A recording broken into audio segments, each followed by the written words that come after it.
Udo Finklenburg est infirmier en psychiatrie à Bienne. Il effectue des évaluations des besoins de prise en charge d'une cinquantaine de patients environ. L'infirmier constate chaque jour les conséquences sur ces patients du manque de personnel dans les cliniques dans lesquelles ceux-ci séjournent.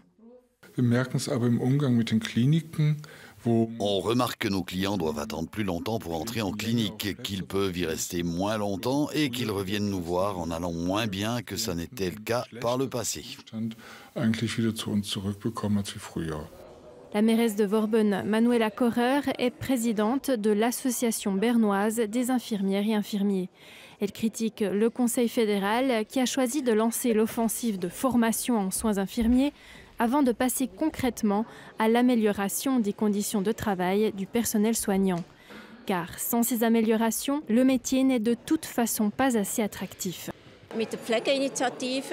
Avec l'initiative pour les soins, beaucoup de soignants ont pensé « on doit tenir le coup, l'initiative va entrer en vigueur ». On a beaucoup espéré que ça amène des améliorations dans notre quotidien, au niveau de la charge de travail, dans l'organisation, et que ça nous donne plus de temps pour être avec les patients.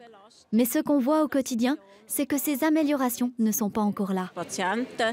Und was wir jetzt halt im Alltag erleben, ist, dass sich diese Verbesserungen noch nicht eingestellt haben.